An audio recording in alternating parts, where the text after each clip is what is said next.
At 24 years old, Bukayo Saka did something no one expected. He stopped smiling. He stopped deflecting. And quietly, he began to acknowledge the moments that nearly broke him. For years, the public saw only the poster boy. Calm, humble, reliable. But behind that image, insiders describe a very different reality. A young player exposed to pressure too early. Decisions made above his head.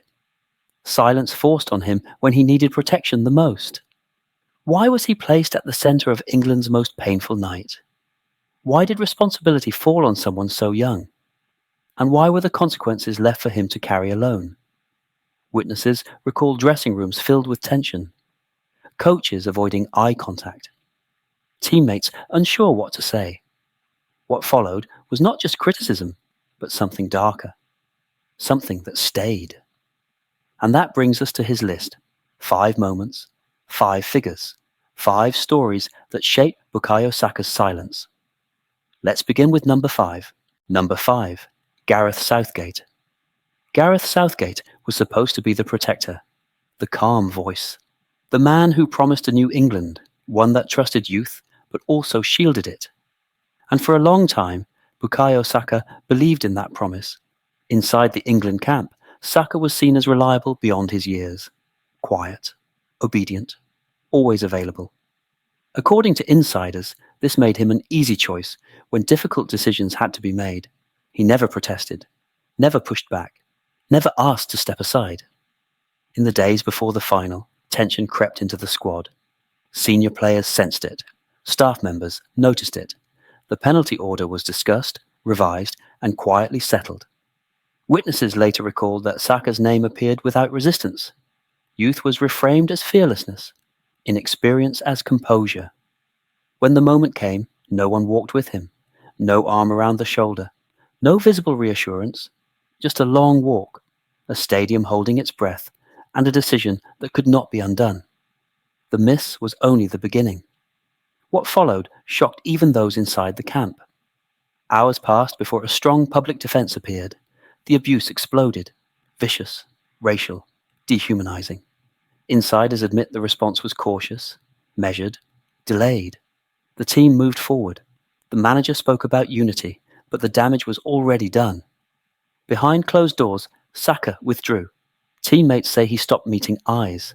Conversations became shorter. One staff member later confessed that the system failed him in its most important moment. Not tactically, but humanly. Southgate never pointed fingers, but silence too is a choice. For Bukayo Saka, number 5 is not just a name. It is the moment he learned that responsibility can be given, but protection is not guaranteed. Number 4, the English tabloid media. The second figure on this list is not a person who missed a pass or made a decision on the pitch. It is an institution, an ecosystem. And for Bukayo Saka, it became one of the most damaging forces he ever faced. At the center of it stood newspapers like The Sun, symbols of a media culture that thrives on heroes and destroys them just as quickly. In the hours after the final, headlines spread faster than facts. Words like failure, pressure, and inexperience were repeated again and again. Saka's name was dragged into narratives he never chose. Insiders say the framing was subtle but brutal. Not outright hatred, something colder, something more surgical. Witnesses inside media rooms recall how angles were debated. Photos were selected carefully. The image of a young man with his head down became currency. Clicks mattered more than context. Speed mattered more than responsibility. What hurt most was not a single article, but the repetition. Every morning brought another reminder, another headline, another panel discussion questioning decisions that should never have been his alone. According to people close to him, Saka stopped reading the news entirely. Friends filtered messages. Family shielded him from the worst of it. But the damage had already seeped in. Insiders say there were moments when narratives crossed an invisible line, when criticism blurred into character judgment, when silence from powerful voices was louder than condemnation. The abuse online was extreme, but the media's failure was different. It normalized the storm. It gave it legitimacy. Behind closed doors, Saka questioned himself. not his technique, his worth. One teammate later revealed that Saka asked whether he had let everyone down, not just the team, but the country. That question did not come from football. It came from the stories written about him. The tabloids moved on. They always do. New villains, new heroes, new scandals. But for Saka, number 4 left a permanent scar. It taught him that in English football, forgiveness is optional, but exposure is guaranteed, and the list does not end here. Number 3, social media and the online mob. The third force on this list had no face, no dressing room, no accountability, yet it hit harder than any tackle Bukayo Saka had ever taken. It lived on screens, in comments, in messages sent from behind anonymity. Platforms like X became weapons overnight. Insiders say the volume was impossible to comprehend. Thousands of messages, slurs, threats, images designed to humiliate rather than criticize. It wasn't football analysis, it was dehumanization. What made it worse was the speed. Within minutes of the final whistle, Saka's name was trending worldwide. Witnesses close to him recall phones buzzing non-stop, notifications stacking faster than they could be deleted. Friends tried to step in, but the sheer scale overwhelmed everyone. Behind closed doors, Saka went silent. According to people close to the family, there were moments when he refused to check his phone entirely. Not because he was angry, but because he was afraid of what he might see next. The abuse didn't debate his penalty. It questioned his right to belong, his identity, his presence. Insiders reveal something rarely discussed publicly: the isolation. While statements of support were released, the damage happened in private hours, late nights, quiet rooms, moments when confidence fractures without sound. One teammate later admitted that the dressing room underestimated how deep it went. Apologies came, sympathy came, but understanding came late. The online mob moved as one, and when it tired, it vanished just as easily. But for Saka, number 3 reshaped his relationship with the outside world. Social media was no longer a connection, it was a threat, a reminder that approval could turn into cruelty without warning. He learned to smile less online, to speak less publicly, to protect himself by retreating, and still, the list continues. Number 2, the English FA. The second name on this list is not shouted in stadiums and does not appear on the pitch, yet its influence is everywhere.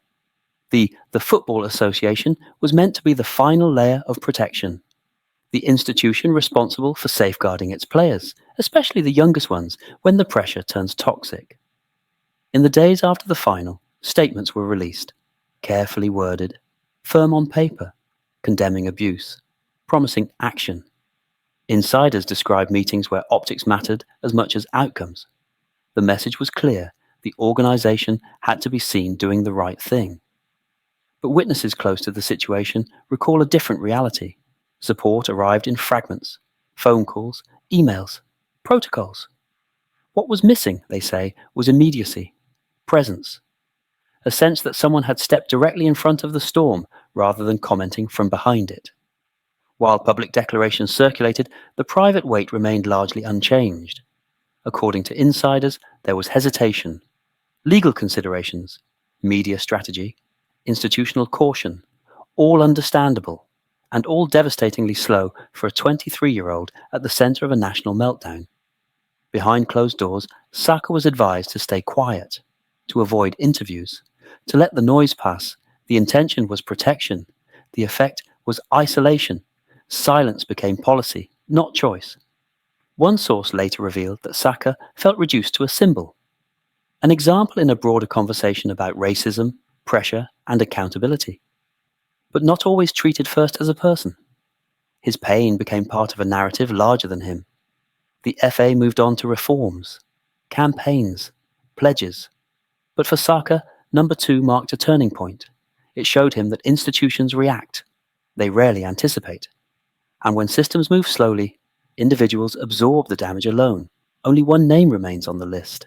Number 1, a nation's expectations.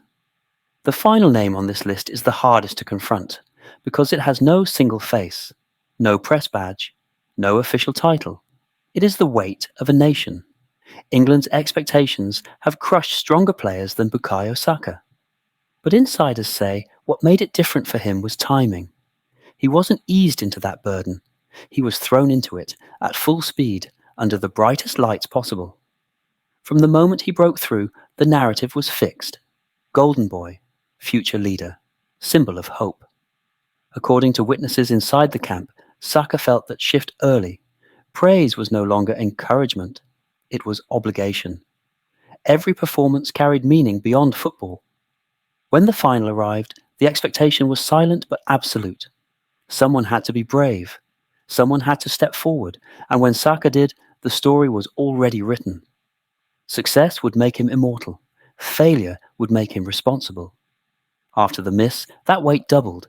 Insiders reveal that what hurt most was not anger, but disappointment. The tone of conversations changed. Questions carried judgment. Silence carried implication. Saka later admitted privately that he felt he had failed something bigger than a team. That is a dangerous thought for a young player, because nations do not forgive like individuals do. They remember selectively. They celebrate redemption, but rarely acknowledge the damage done along the way. The expectation moves on to the next talent, the next tournament, the next hope. But the scars remain with the one who carried it first. For Bukayo Saka, number one was never about football alone. It was about being asked to represent something he was never prepared to carry alone. And that is where this story reaches its darkest point. What few people know is this. After the final, Bukayo Saka never truly spoke about what happened. Not because he had moved on, but because he chose silence as protection. Insiders reveal that he feared one thing more than criticism, becoming a warning sign for the next young player. Speaking out, he believed, might change nothing, or make things worse. So instead of anger, he chose restraint. Instead of confrontation, withdrawal. The twist is painful. The moment that was supposed to break him didn't make him louder or stronger. It made him invisible by choice. He learned that in modern football, survival sometimes means absorbing the damage quietly, while the world applauds your resilience without understanding its cost. That silence was not weakness, it was adaptation. The noise faded, the spotlight shifted. Football moved on. Bukayo Saka remained. He returned without speeches or redemption arcs. He rebuilt himself through routine, discipline, and distance from the chaos. Goals came. Applause followed. But the memory stayed. Quieter now, but permanent. Today, he is stronger. Not because the system changed, but because he learned how to exist within it without losing himself. His story is not about a missed penalty. It is about what happens after the cameras leave. It shows that fame doesn't always destroy loudly. Sometimes it buries voices softly and calls it strength.